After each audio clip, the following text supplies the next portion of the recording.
Ya, dan good morning pada pagi hari ini akan kita awali dengan informasi tentang bencana alam, gitu tepatnya di Kabupaten Bandung. Hujan deras yang disertai angin kencang melanda kota Bandung dan juga Kabupaten Bandung, Jawa Barat pada Rabu siang hingga sore kemarin. Dan hujan es sempat turun di sekitar kawasan Terminal Lewi Panjang, kota Bandung, walau hanya beberapa menit saja. Iya, dan ternyata akibat hujan, ruas jalan di Lewi Panjang dan Soekarno-Hatta terendam banjir. 2 rumah di Kampung Cihanjawar, Kabupaten Bandung juga hanyut. Hujan deras yang disertai angin kencang turun di kota Bandung pada Rabu siang. Hujan juga sempat disertai dengan butiran es, namun tidak berlangsung lama. Akibat hujan deras ini, ruas jalan masuk menuju Terminal Lewi Panjang, kota Bandung terendam. Ketinggian air mencapai 20 hingga 50 cm. Kendaraan yang nekat melintasi banjir pun mogok. Selain jalan Lewi Panjang, banjir juga terjadi di perempatan Cibaduyut, Soekarno-Hatta. Sementara itu akibat banjir bandang luapan Sungai Ciwidey, Rabu sekitar pukul 3 sore, 2 rumah di Kampung Cihanjawar, Desa Marga Mulya, Pasir Jambu, Kabupaten Bandung, hanyut. Informasi terakhir, 18 rumah di Kecamatan Ciwidey dan 9 rumah di Kecamatan Pasir Jambu rusak diterjang banjir. Dan Ramil Pasir Jambu, Kapten Infanteri Suwoto mengatakan tidak ada korban jiwa dalam insiden ini. Dari rekaman video amatir terlihat air Sungai Ciwidey mengalir begitu deras dan meluap hingga ke badan jalan. Petugas BPBD sudah diterjunkan untuk memantau lokasi. Ya, banjir bandang ini memang mengejutkan warga sekitar ya, apalagi datangnya secara tiba-tiba bahkan menghanyutkan beberapa rumah. Dan untuk mengetahui seperti apa kondisi terkini di lokasi banjir di wilayah Ciwidey, Kabupaten Bandung ini, kita sudah bergabung bersama dengan korespondensi Indonesia, Roby Sofwan Amin. Iya, good morning Roby Sofwan Amin. Pasca sungai ini meluap hari Rabu kemarin, bagaimanakah kondisinya saat ini? Di mana Anda berada sekarang? Good morning, Sheryl, Alfian. Informasi terbaru berkaitan pasca banjir bandang Sungai Ciwidey yang mengakibatkan 4 rumah hanyut dan juga sekitar 27 rumah rusak ringan dan rusak berat. Ini kondisi terbaru, debit air Sungai Ciwidey sudah surut dan kembali normal. Sementara itu dampak dari luapan Sungai Ciwidey, seperti yang Anda lihat di belakang saya, jalur utama Ciwidey dari kota Bandung menuju ke sejumlah kawasan wisata di Ciwidey sudah normal. Di sisi lain, sejumlah akses jalan yang menghubungkan ke perkampungan yang sebelumnya tertutup material tanah yang merupakan sedimentasi dari banjir yang terjadi pada Rabu sore, kondisinya saat ini masih dibersihkan oleh warga masyarakat bersama dengan TNI, bersama dengan relawan.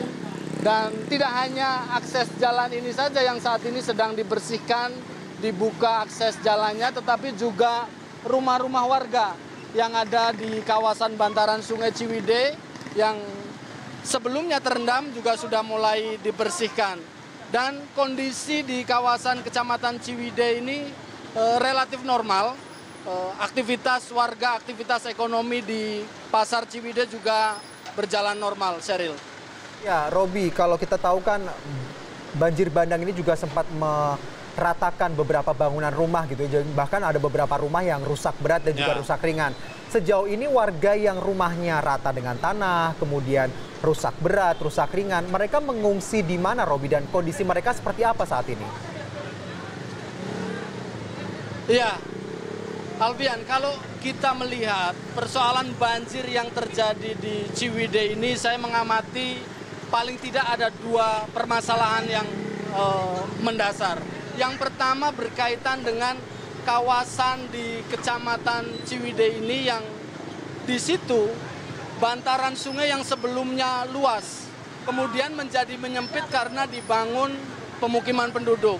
Pada tahun 70-an, 80-an banjir seperti ini sudah terbiasa terjadi, tetapi karena bantaran sungai masih terbuka, belum dibangun pemukiman, maka tidak terjadi ada korban rumah. Nah, pertanyaannya kemudian, rumah-rumah yang rusak ini berada pada tepi sungai yang merupakan itu bantaran sungai. Di satu sisi pemerintah dilematis, kalau kemudian diberi bantuan, melegalkan bantaran sungai digunakan untuk pemukiman penduduk, sementara ini sesuai dengan undang-undang juga dilanggar. Tetapi dari sisi kemanusiaan mereka juga butuh tempat untuk berlindung. Dan berkaitan dengan bencana yang terjadi ini juga statusnya masih dikatakan biasa, sehingga bantuan-bantuan yang seharusnya bisa turun ketika misalnya ada dinaikkan statusnya menjadi tanggap darurat, ini juga tidak bisa diakses. Nah, warga yang terdampak saat ini tinggal di rumah-rumah tetangga yang selamat. Selain itu juga rumah keluarga yang tentunya masih bisa dihuni. Dan selain itu, adanya penyempitan sungai, penggunaan bantaran sungai, di bagian atas juga terjadi pengembangan pariwisata, peralihan fungsi lahan milik perhutani yang sebelumnya tanaman tegakan, kemudian beralih fungsi menjadi tanaman-tanaman pertanian produktif yang tidak bisa menyerap air. Ini juga menjadi pemicu. Nah, tentunya ini yang harus menjadi catatan dan di kemudian hari tidak terjadi kembali seperti sekarang ini. Alvin. Baik, terima kasih banyak Roby Sofwan Amin atas laporan Anda langsung dari Bandung, Jawa Barat. Ya, kalau kita melihat masalah ini memang kompleks sekali ya, mendirikan bangunan di bantaran sungai, kemudian permasalahan hutan yang sudah gundul, sehingga mau tidak mau banjir bandang ini terjadi gitu. Dan semoga memang bantuan juga cepat datang dan tentunya ada solusinya ya yang paling baik untuk Kota Bandung saat ini. Iya.